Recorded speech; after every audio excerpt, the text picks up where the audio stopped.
우리 좌우로 한번 인사할까요? 잘 오셨습니다. 하나님 우리와 함께 하십니다. 잘 오셨습니다. 2주, 3주 만에 이제 말씀 같이 나눌 수 있어서 너무 감사하고 너무 행복합니다. 행복합니다. 네, 행복합니다. 네, 지난주, 지지난주 두 분의 선교사님을 저희에게 또 하나님께서 보내주셔서 귀한 말씀 나누게 해주시고 우리에게 기독교 신앙이 무엇인지, 우리가 믿어야 할 믿음의 근간이 어디에 세워져야만 하는지에 대해서 귀한 말씀을 함께 나눴습니다.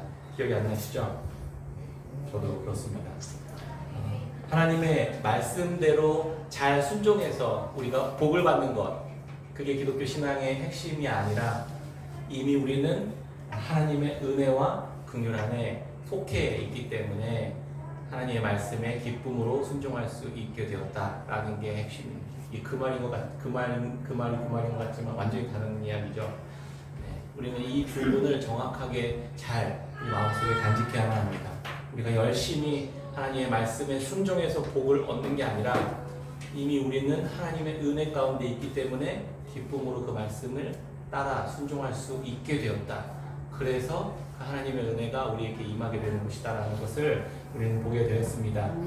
하나님을 사랑하게 되면 그분의 말씀을 지켜 행하게 된다, 이렇게 말씀해 주셨습니다. 롯과 보아스는 자연스럽게 말씀대로 순종했고 말씀을 붙잡았고, 그래서 다윗과 예수 그리스도의 조상이 되는 은혜를 덤으로 얻게 되는 것입니다. 하나님과 함께 하나님의 거룩과 진실과 진리와 의로움의 모습대로 우리가 그렇게 점차 변화되어 가는 것입니다. 그렇게 변화되어 가는 것, 우리를 변화시켜 가는 그 방법이 바로 말씀이었던 것입니다. 하나님의 말씀을 우리가 가까이 하면 가까이 할수록, 또 순종하면 순종할수록 그분의 모습이 우리 안에서 드러나게 되는 것입니다. 지난주에 아름자매 가정을 방문했습니다. 동규 형제와 똑같이 생긴 아들 희성이가 땅바닥에서 바둥대고 있더라고요. 애초에 동규 형제와 아름자매의 가정에서 태어난 희성이는 자라면 자랄수록 누구를 닮게 될까요? 당연히 희성이는 엄마와 아빠를 닮게 될 것이고, 외모뿐 아니라 가정의 문화와 언어, 그리고 생각과 태도와 성품까지 담게 될 것입니다. 사과 씨앗이 땅에 심기면 사과 나무가 되는 게 자연스러운 것처럼 우리는 하나님의 자녀로 이미 지음받았고 이 땅에 하나님의 자녀로 심겨지게 된 것입니다. 그러면 우리가 자라면 자랄수록, 시간이 지나면 지날수록 우리가 어떻게 될까요? 하나님의 성품과 하나님의 사랑과 하나님의 생각과 마음과 언어를 배워가게 될 것입니다. 그것이 자연스러운 것입니다. 그게 성부, 성자, 성령, 하나님, 이 삼위 하나님께서 바른 관계 안에 있는 이 교회라는 토양 안에 우리를 속하게 하셨고, 하나님의 말씀을 가까이 하며 그렇게 하나님 말씀에 따라 교훈함을 받고 책망함을 받고 의로 교육함을 받으며 이렇게 자라가는 자녀들은 당연히 하나님이 보여주신 은혜와 사랑과 희생과 섬김의 삶을 따라 살아갈 수밖에 없는 그런 성품이 드러나게 된다는 것입니다. 그런데 왜 그런 그리스도인들을 많이 볼 수 없는 것일까요? 왜 그리스도인들은 더 많은 허물과 더 죄가 많은 모습과 심지어 더 악랄한 모습들마저 우리가 경험하게 되는 걸까요? 일단 그런 모습들이 바로 우리의 모습임을 인정해야 할 것 같습니다. 누구를 지적할 것도 없이 그게 우리들의 모습입니다. 왜 우리들 안에서 하나님이 기대하시는 모습이 우리 안에서는 찾아볼 수 없는 걸까요? 가정에서 애지중지 자란 아이들이 사춘기를 맞은 소녀들처럼 부모의 말씀에서 벗어나 자기 멋대로, 자기 기준대로, 자기 생각대로 살아가기 때문입니다. 우리는 하나님의 은혜로 하나님의 자녀가 되었습니다. 그러나 그 사실은 절대 그 사실 변하지 않습니다. 마치 가정에서 태어난 아이가 부모들에게 있어서는 죽을 때까지 자녀인 것처럼, 내 자녀들인 것처럼 그 사실은 변하지 않습니다. 그런데 어떻게 그 자녀가 계속해서 부모님의 뜻대로 건강하고 바르게 자랄 것인지 말 것인지는 굉장히 많은 부분 그 자녀의 선택에 달려 있습니다. 지롭게 자랄지 아니면 타락해서 방종하며 형편없이 할 것인지는 그 자녀의 의지에 굉장히 많이 달려 있습니다. 부모의 기대와 바램은 당연히 다르게 자라는 것이겠지만 하나님을 향한 우리의 생각과 뜻이 하나님의 나라, 하나님의 백성다운 삶을 사는 것이겠지만 우리는 그 말씀, 그 기대, 그 뜻을 계속해서 저버리고 우리의 방식대로 살기 때문에 우리의 모습 안에서는 그런 모습을 잘 찾아보기 어려운 것입니다. 하나님의 말씀을 그래서 겸손히 따라 순종하며 살아가는 것, 우리가 하나님의 성품을 따라 변화되어 가는 삶을 사는 것이 그래서 기독교 신앙의 핵심이라고 볼 수 있는 것입니다. 하나님 말씀을 버리고 집을 뛰쳐나가서 제 멋대로 살던 자녀가 다시 집에 돌아와서 하나님의 사랑과 법과 질서대로 순종하며 그분의 사랑의 관계 안에 살아갈 때 그것이 진정한 복이고 그것이 진정한 구원의 삶이 되는 것입니다. 그것이 영원하신 하나님의 보호와 안전과 기쁨 가운데 살아가는 것이고 또 풍요와 번영과 사랑과 은혜를 안전을 누리면서 살아가는 길입니다. 오늘 오랜만에 또 다시 소선지서 말씀으로 돌아왔습니다. 힘드시겠지만 계속해서 소선지서 말씀을 통해서 하나님의 말씀과 하나님의 뜻과 하나님의 기대가 무엇인지를 그 은혜와 사랑이 무엇인지를 이 소선지서 말씀을 통해서도 우리가 계속해서 배워갔으면 좋겠습니다. 선지서는 역시 계속 심판과 징계를 이야기하고 있습니다. 또 종말에 있을 여호와의 날, 끔찍한 심판의 날을 계속해서 많이 부각해서 이야기합니다. 그 안에서 하나님 너무 잔인하고 너무 포악한 하나님 아닌가? 이런 생각이 우리의 마음과 생각을 너무 채워서 우리가 막 긴장하고 막 찌그러져 있고 이런 태도들을 많이 저부터도 굉장히 많이 이렇게 위축되고 주눅되는데 그 의도와 그 마음이 어떤 것인지를 우리가 새롭게 잘 확인하고 그래서 우리가 얼마나 끔찍한 그 결과를 맞이할 수밖에 없는 자들인지를 좀 인정하고 하나님 앞에 다시 마음을 깨트리고 겸손히 주님을 바라보고 기대하는 그런 마음으로 우리가 돌이키는 그런 시간이 되는 그러한 이 묵상의 시간이 되었으면 좋겠습니다. 구약 선지서 말씀을 통해서 하나님의 말씀을 벗어나 부모의 말씀을 벗어나 방황하며 제 멋대로 살았던 자녀들이 그 삶이 끔찍한 결말을 맞는 것처럼 폐역한 결말을 맞는 것처럼 하나님의 말씀을 벗어나고 버린 백성들이 어떻게 되는지를 하나님 계속 보여주고 계셨던 것입니다. 그리고 그 특징들, 그렇게 벗어나서 살아가고 있었던 삶이 어떤 모양으로 지금 드러나고 있는지를 선지서를 통해서 지금 다양하게 보여주고 있었던 겁니다. 그리고 그 마음의 중심, 벗어나게 된 마음의 중심이, 그 핵심이 교만이라는 사실들을 하나님은 계속 지적하고 계셨습니다. 우리는 그것을 함께 살펴보면서 우리 안에 있는 교만한 마음들이 좀 비춰지고 하나님의 사랑과 긍휼과 용서가 우리에게 어떻게 계속해서 외쳐지고 있는지를 살펴보는 그런 은혜의 시간이 되었으면 좋겠습니다. 우리는 소선지서를 굉장히 빠른 속도로 막 지나가고 있거든요. 이제 요나서도 지나갔고, 근데 깊이 고민하면서 살펴볼 시간이 별로 없습니다. 소선지서는 모든 주변의 나라, 이스라엘, 유다, 북이스라엘, 남유다뿐만이 아니라 이 그 주변 나라에 대한 심판의 메시지도 똑같이 이야기하고 있습니다. 오늘은 그런 심판과 멸망에 집중해서 바라보기보다는 하나님의 사랑과 언약 안에서 하나님의 은혜로 어떻게 하나님의 구원받은 백성들이 하나님과 그분의 말씀을 떠날 때 어떤 죄악의 형태로 드러나는지를 한번 살펴보려고 합니다. 제일 먼저 우리 기억하시겠지만 호세아 말씀 무슨 내용인지 좀 기억나시나요? 이스라엘 백성들이 하나님의 말씀을 떠나서 어떻게 드러났죠? 고멜의 모습으로 드러났죠. 하나님의 말씀을 떠난 이스라엘 백성들은 그 음란과 우상숭배와 간음의 모습으로 그들의 삶의 형태가 드러났습니다. 그래서 호세아 선지자는 그들의 그런 모습들에 대해서 집중해서 부각하고 지적하고 있었습니다. 호세아 선지자 활동 시대는 그 북이스라엘에서 여로보암 2세 왕이 다스리던 시대였습니다. 그때는 정치적으로 굉장히 안정적이었고 경제적으로는 엄청나게 부강했었습니다. 군사적으로도 막강했고 외교적으로는 더 땅을 넓혀가고 있었던 시대였습니다. 그러니까 풍요와 번영의 북이스라엘에서 가장 풍요와 번영의 시대를 누리고 있었던 몇 안 되는 시대였습니다. 풍요와 번영은 그렇게 풍요와 번영과 안정은 우리들로 하여금 하나님 없이도 우리가 이렇게 살 수 있다라는 교만에 빠지게 만들었습니다. 풍요와 번영에 취해서 하나님의 말씀을 떠나고 버리면 나타나는 증상이 향락과 음란 그리고 간음에 빠지게 된다는 것입니다. 돌이킬 수 없는 그런 절망적인 결과에 그래서 빠지게 됩니다. 이것이 하나님을 버린 심판의 대가로 받게 되는 것이다 라고 호세아 선지자는 이야기하고 있었습니다. 이걸 한번 도식화하면 은혜를 베푸시고 하나님이 우리에게 풍요와 번영을 주십니다. 안전을 주십니다. 그러면 그들의 마음속에 무슨 마음이 들어가냐? 교만한 마음이 들어간다고 생각하는 거예요. 그리고 그 교만은 하나님의 말씀을 버리고 외면하게 되는 현상으로 드러나고, 그렇게 되면 그 결과 그들의 행함이 음란과 간음으로, 향락과 타락으로 빠지게 되고 결국 멸망의 과정으로 이어지게 된다라는 것이 호세아 선지자의 그 과정이었습니다. 호세아 선지자가 지적하고 있었던 내용이었습니다. 우리가 처음 살펴본 호세아서는 그런데 그럼에도 불구하고 이스라엘과 맺은 하나님의 그 언약과 약속이 그들을 끝까지 붙들고 있음을 계속해서 이야기하고 있었습니다.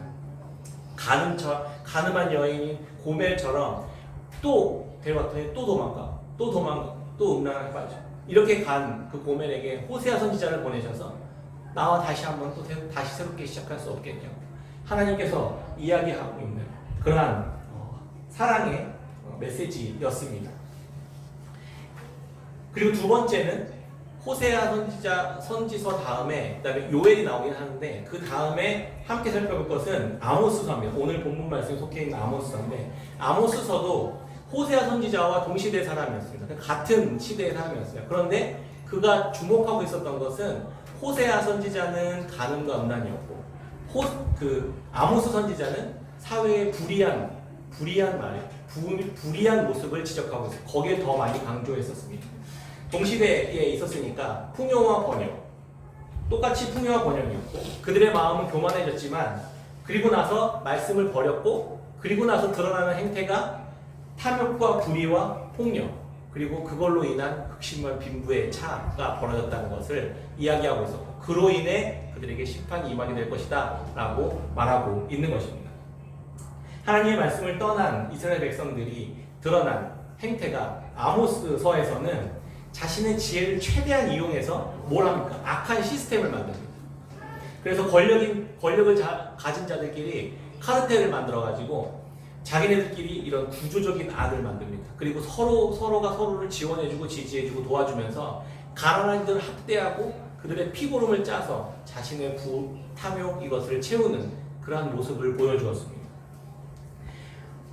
신발 한 짝으로 사람을 팔아버리고, 거짓된 저울추, 거짓 추로 사람들에게 강매를 하고, 또 한 벌 남은 옷을 전당 잡아서 그들이 자신의 마지막 남은 수치, 자신의 마지막 남은 부끄러움을 가릴 그 옷마저도 빼앗아 버리는 그런 악한 일들이 이루어집니다. 그래서 빈부의 차가 극심하게 벌어지고, 그래서 많은 사람들이, 소외되고 연약한 사람들이 굉장히 어려운 상황들에 빠지게 되는 일들을 지적합니다. 이것이 결국에는 행태로 드러나는 것일 뿐 근본은 뭐냐면 하나님의 말씀을 버렸다는 데 있습니다. 그리고 이들의 모습 속에서 이중적인 신앙의 모습을 보았잖아요. 그리고 그렇게 착취해서 얻은 부와 권력과 재물들이 그거 가지고 성전에 나아가서 하나님께 드리며 예배를 드리고 있습니다. 그리고 뭐라고 고백하냐면 이 모든 부와 이 모든 축복이 하나님으로부터 왔습니다 라고 고백하고 있었다는 겁니다. 그래서 하나님은 뭐라고 하셨나요? 그 모습이 너무 역겹다 라고 이야기하셨습니다. 그게 호세아서의 이야기입니다. 그래서 더 이상 내가 두고 볼 수 없어서 너희들의 마음, 너희들의 삶을 내가 패해버릴 것이다, 이렇게 이야기하는 것이 호세아서에서 이야기하는 심판의 말씀이었던 겁니다. 그들의 모습을 정확하게 환상으로 하나님께서 아모스 선지자에게 보여주시는데 8장 1절부터 2절의 이야기입니다. 5가지 환상 중에 4번째 환상의 이야기입니다. 아모스 8장 1절 2절 혹시 찾으실 수 있는 분을 찾아서 같이 한번 읽어보겠습니다. 아모스 8장 1절 2절 말씀입니다. 시작. 주 여호와께서 내게 이와 같이 보이셨느니라. 보라, 여름과의 한 광주리이니라. 말씀하시되 아모스야, 내가 무엇을 보느냐? 내가 이제 여름과의 한 광주리이다. 여호와께서 내게 이르시되 내 백성 이스라엘의 끝이 이르렀은즉 내가 다시는 그를 용서하지 아니하리니. 여름 과일이라는 이 히브리어 단어가 끝이라는 히브리어 단어와 같이 거의 비슷하게 발음이 된다고 합니다. 그래서 하나님은 이 아모스 선지자와 이 언어 유희를 하고 있는 거예요. 그 워드 플레이 하는 거죠. 여름 과일은 풍성해 보이지만 그것은 끝을 향해 가고 있는 것이다 라는 이야기 하고 있는 겁니다. 이스라엘 모습은 겉으로는 정치적으로, 군사적으로, 경제적으로 풍요해 보이지만, 여름 과일 같이 보이지만 그들의 삶의 끝을 향해 가고 있는 것이다 라고 있는 것입니다. 그들의 영적인 이면의 상태는 완전히 타락했고 패역했고 악했고 불의했다 라고 이야기하고 있는 것입니다. 겉은 화려하지만 속은 채워지지 않은 거짓으로 포장되어 있다는 것입니다. 괜찮아 보이지만 이제는 끝내겠다라는 하나님의 결단이 이 환상 가운데 묻어있는 것입니다. 오늘 우리 그리스도인들의 삶은 어떻습니까? 겉으로는 다들 화려해 보이고 괜찮아 보이고 하나님의 복과 은혜를 풍성하게 누리고 있는 것 같지만 그 이면에는 온전하지 않고 제대로 쓸 수 없는 겉만 화려한 여름과의 한 광주리의 모습을 하고 있는 것은 아닌지, 그래서 우리가 지금 이런 어려움을 당하고 있는 것은 아닌지 돌아봐야 한다는 것입니다. 우리 개인적인 삶뿐만 아니라 우리 교회적인 삶도, 한국교회 전체의 삶도 말씀 가운데 비춰봐야 한다는 것입니다. 우리의 삶은 어떠한 것인지, 겉은 화려한데 그 속은 계속해서 기근과 기아에 시달리게 될 것이다 라고 하나님 말씀하고 계십니다. 그리고 나서 아모스 8장 11절에 이렇게 이야기합니다. 주 여호와의 말씀이니라. 보라, 날이 이를지라 내가 기근을 땅에 보내리니 양식이 없어 주림이 아니며 물이 없어 가람이 아니요 여호와의 말씀을 듣지 못한 기간이라. 하나님의 말씀이 끊어져 버렸을 때 그들의 삶은 화려해 보이고 풍족해 보이고 다 가진 것 같고 행복해 보이지만 계속해서 영적인 타는 목마름 가운데 살아가게 될 것이다 라고 하나님은 이야기하고 있는 것입니다. 그것이 징계이고 심판이라는 것입니다. 겉으로는 꽤 풍요로운 삶을 살고 있습니다. 부족한 것이 없습니다. 큰 문제도 없는 것 같습니다. 안전하고 평화로워 보입니다.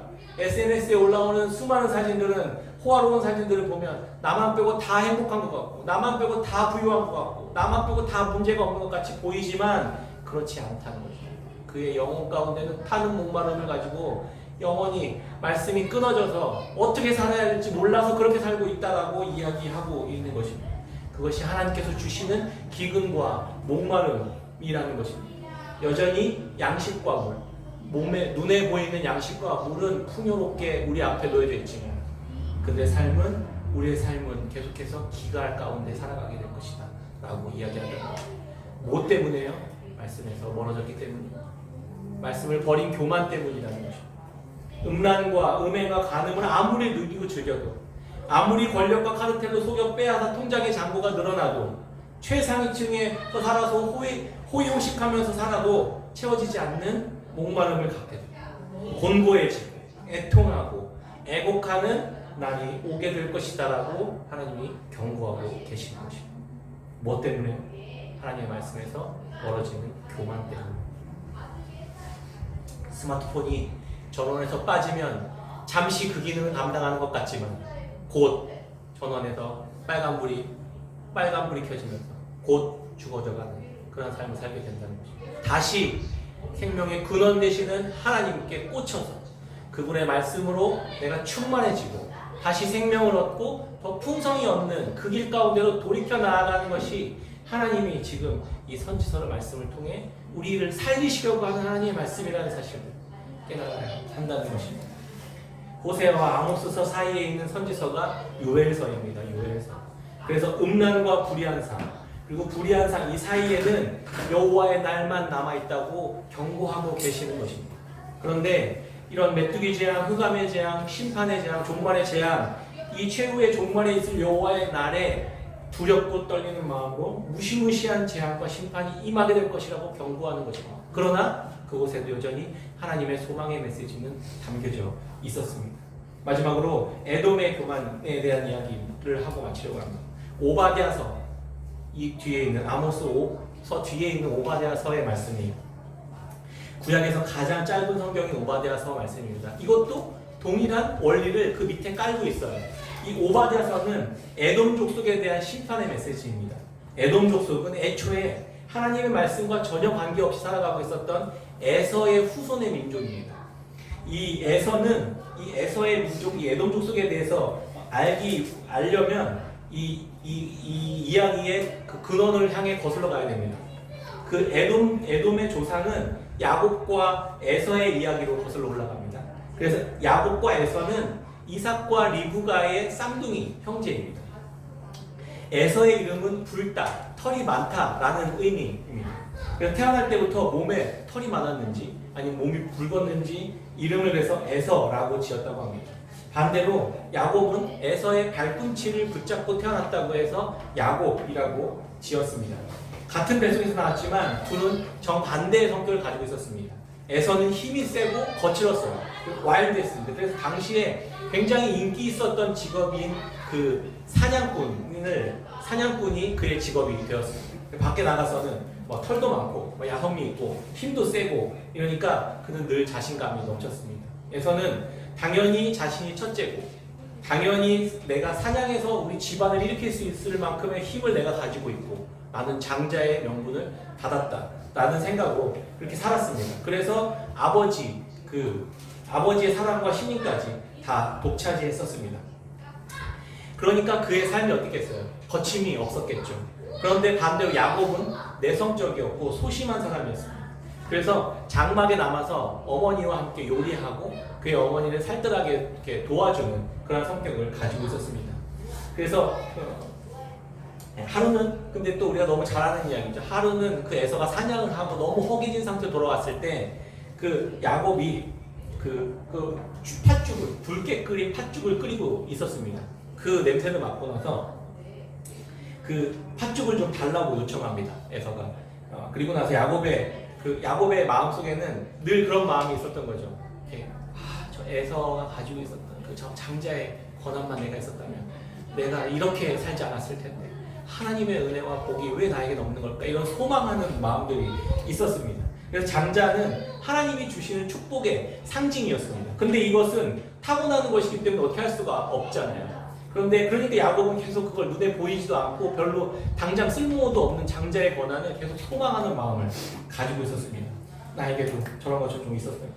그런데 야곱은 생각보다 머리를 쓰는 일을 좀 잘했었던 거예요. 에서가 그리고 돌아왔을 때 팥죽을 끓이고 달라고 하니까 그러면 장자의 권한을 나에게 팔아라 이렇게 이야기합니다. 그런데 에서는 생각보다 자기의 힘을 의지하고 있었던 사람이었잖아요. 많은 것을 갖추고 있었고 그러니까 그가 가지고 있었던 장자의 권한이 당장은 쓸모없는 것처럼 보이기 때문에 이것을 만홀히 여겼습니다. 하나님의 약속이었고 하나님의 축복의 상징이었던 이 장자의 권한을 팥죽 한 그릇에 팔아버리고 그냥 후딱 한 그릇 먹고 그 팥죽 한 그릇에 장자의 권한을 팔아버립니다. 내가 너무 배고파 쓰러질 것 같은 상황에서 팥죽을 본 에서는 까짓거 이거 없어도 내가 충분히 잘 살 수 있는데 아무짝에도 쓸모없는 것이니 이거 누가 가지도 무슨 상관이냐 이런 마음을 가졌던 겁니다. 그리고 나서 팥죽 한 그릇에 자기의 장자권을 팔았습니다. 구원은 아무에게나 그냥 주어지는 것이 아닙니다. 에서는 하나님의 언약의 집안에 모든 축복과 은혜를 부여받을 그런 장자의 권리를 거저 얻고 태어났지만 자신의 힘과 능력과 실력을 과신했던 것입니다. 하나님의 보호하심과 은혜와 약속을 무시하고 자신의 실력을 의지하고 장자의 권한을 팔아버립니다. 그러나 별로 가진 것 없었던 그 야곱은 그 시대가 요구한 능력조차 없었던 그냥 정말 부엌에서 엄마와 함께 요리하면서 그냥 삶을 그렇게 보내고 있었던 그에게는 스스로 내 삶을 책임질 수 없고 하나님의 은혜와 보호의 약속이 있어야만 내 삶을 책임질 수 있다고 스스로 믿었던 사람이었어요. 그래서 별 볼 일 없었던 인생 같은 야곱에게는 늘 부족하게 주어진 것 같지만 한 가지 분명하게 하나님께서 주신 것이 있었습니다. 그 하나님의 보호와 인도하심을 구하는 겸손한 마음이었던 것입니다. 이것이 겸손이고 하나님의 은혜를 자신의 인생 가운데 하나님의 도우심을 끌어들이는 굉장히 중요한 방법이었다는 것입니다. 이게 비법입니다. 반대로 너무 많은 것을 가지고 있었지만 자신을 의지하는 에서와 같은 이에게는 모든 것을 다 가진 것 같았지만 빠진 것이 바로 하나님을 거부하는 하나님 없이도 살아갈 수 있다고 생각하는 교만한 마음이었다는 것입니다. 에서에게 이미 주신 은혜와 충만한 복을 너무 쉽게 생각했던 것입니다. 결국 야곱과 그의 어머니 리브가는 어떻게 됐나요? 그 요셉에게, 아니 야곱에게, 야곱에게 야곱과 이 리브가가 짜서 그 아버지 이삭의 축복을 야곱이 중간에 가로채게 됩니다. 에서는 그 사실을 그때서야 알고 나서 그때서야 땅을 치며 통곡합니다. 그리고 그때서야 돌이켜달라고, 이걸 다시 돌이켜달라고, 아니면 남은 찌꺼기 은혜라도 나에게 그 축복해달라고 아버지에게 부탁하고 땅을 치며 후회하는 모습을 보게 됩니다. 에서는 그런데 이삭은, 그 아버지 이삭은 이미 끝났다. 후회해도 소용없다. 난 이미 해버렸다. 야곱에게 모든 축복을 다 주어버렸다라고 이야기합니다. 그리고 나서 동생이 너를 다스리고 지배하고 너는 동생을 주인으로 모시게 될 것이다. 이렇게 이야기합니다. 하나님의 말씀이 그렇게 성취된 것입니다. 에서는 어디부터 잘못된 것일까요? 그는 하나님의 은혜 원총을 무시하고 함부로 대했습니다. 그의 마음이 높아져서 교만했다는 것입니다. 뭐 때문에요? 자기에게 베풀어 주신 하나님의 은혜, 은사, 능력, 물질 이런 것들로 자기의 교만을 삼았다는 것입니다. 하나님조차 나에게 당연히 주셔야 된다고 생각했던 것입니다. 하나님의 도우심을 필요로 하지 않았습니다. 하나님께서 넘치도록 베푸신 은혜를 너무 당연히 여겼고 가볍게 여겼습니다. 이렇게 떵떵거리며 잘 나가고 있었던 이 상황이 영원히 지속될 거라고 생각했고 흔들림 없이 예상대로 잘 될 것이라고 생각했지만, 그러나 하나님은 그를 가만히 두시지 않았습니다. 모든 것을 잃어버린 자가 되었고 교만은 하나님의 복에서 끊어지게 되었던 것입니다. 나중에 이 에서의 후손인 에돔이 동일한 태도를 가지고 살아가는 모습을 보면서 심판하는 말씀이 오바댜서인 것입니다. 오바댜 3장 1장 3절에 보면 이렇게 이야기합니다. 너의 마음의 교만이 너를 속였도다. 바위 틈에 거주하며 높은 곳에 사는 자여, 내가 마음에 이르기를 누가 능히 나를 땅에 끌어내리겠느냐 하니, 내가 독수리처럼 높이 오르며 별 사이에 깃들일지라도 내가 거기에서 너를 끌어내리리라. 여호와의 말씀이니라. 에돔은 예루살렘 남동쪽에 있는 그 지역으로 세일산을 중심으로 산악지형으로 이루어진 땅이었습니다. 그 땅이 그 암석으로 이루어졌는데 그 암석이 불다고 해서 에돔이라는 이름이 붙었다고 합니다. 불다고가 자주 나오죠. 에돔 지역을 해서 거대한 붉은 암석으로 되어진 이 지역입니다. 그래서 그 암석이 협곡처럼 이렇게 되어 있어가지고 천혜의 요새라고 불리는 지역입니다. 그러니까 높이, 지역도 굉장히 해발 1500m 이상 되는 높은 고산지대에 있었고 안반으로 되어 있었고 협곡이 있었으니까 아무도 그 지역을 침범하거나 약탈을 할 수가 없었던 것입니다. 그러니까 이 에돔의 지역의 사람들은 어떤 생각을 했냐면, 이 천혜의 요새에 살고 있는 우리가, 이 안반이 우리를 지켜줄 거야. 이 요새 같은 곳이 우리를 지켜줄 거야. 높은 곳에 있는 이 지역에 있는 우리, 이 지형이 우리를 지켜줄 거야 라고 마음을 높였다는 것입니다. 그래서 그들의 마음은 교만이었다. 결국엔 똑같죠. 하나님 없이도 이 천혜의 요새가 나를 지켜줄 거야.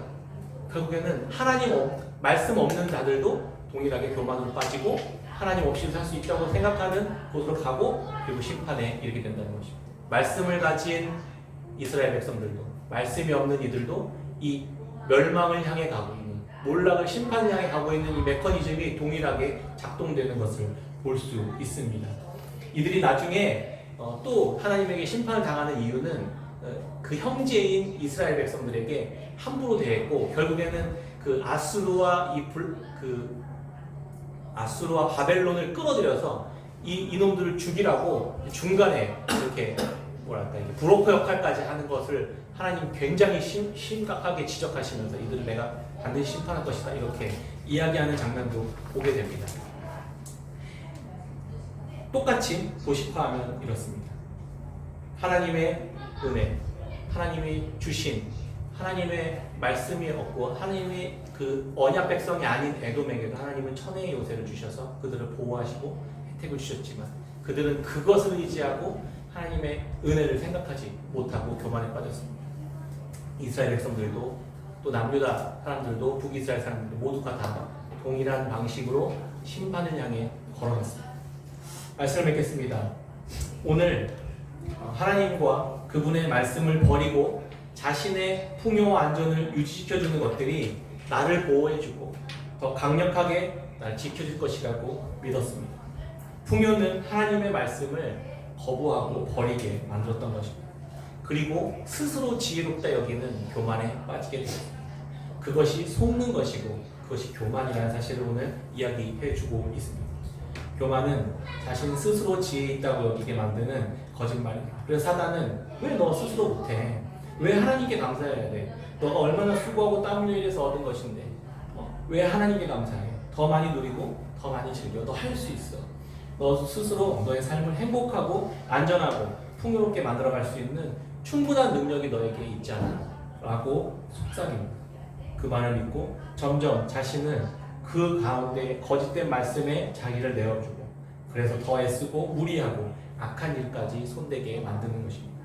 교만은 지혜를 상실하게 합니다. 결국 하나님의 징계와 심판 앞에 놓이게 되는 것입니다. 아모스 9장 8절 말씀입니다. 오늘 본문 말씀입니다. 보라, 주 여호와의 눈이 범죄한 나라를 주목하노니 내가 그것을 지면에서 멸하리라. 그러나 야곱의 집은 온전히 멸하지는 아니하리라. 여호와의 말씀이니라. 보라, 내가 명령하여 이스라엘 족속을 만국 중에서 체질하기를 채로 체질한 같이 하려니와 그 한 알갱이도 땅에 떨어지지 아니하리라. 내 백성 중에서 말하기를 화가 우리에게 미치지 아니하며 이르지 아니하리라 하는 모든 죄인은 칼에 죽으리라.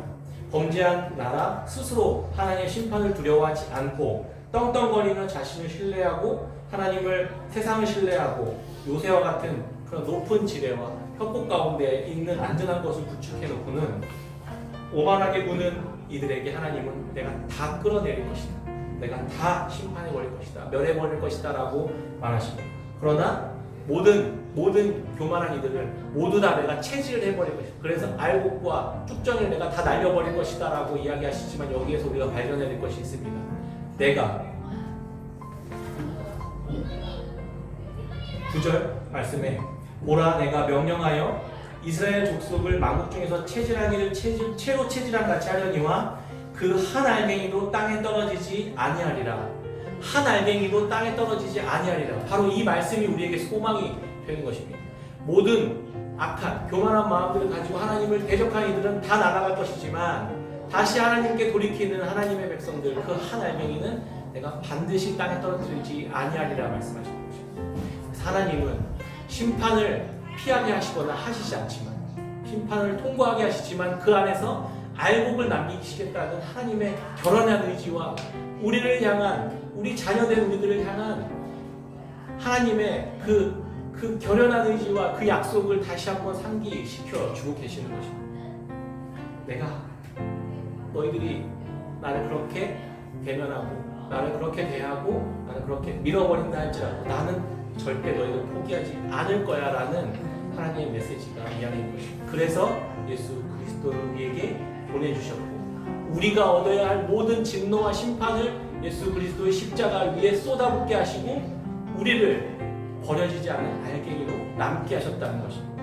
거기서 우리는 돌이킴이 일어나야 돼요. 거기서 우리는 다시 그리스도와 하나님의 말씀 가운데로 나아가기로 결정하는 회개와 은혜와 긍휼에 반응하는 마음들로 우리가 반응해 나가야 한다는 것입니다. 그럴 때 우리가 남겨진 한 알갱이가 되는 것입니다. 하나님은 우리에게 이것들을 오늘 말씀해 주시는 것입니다. 하나님으로부터 벗어나 있다면 다시 돌이키고 예수 그리스도의 십자가 은혜 가운데 다시 말씀 가운데 돌아오고 다시 말씀이신 예수 그리스도께 돌아오고 다시 생명이신 그분 앞에 나와서 그분의 알곡이 되고 그분의 거룩한 교회가 되고 그분의 거룩한 자녀가 되어지는 하나님의 귀하고 복된 자녀들 다 되시기를 주의 이름으로 축원합니다. 아멘.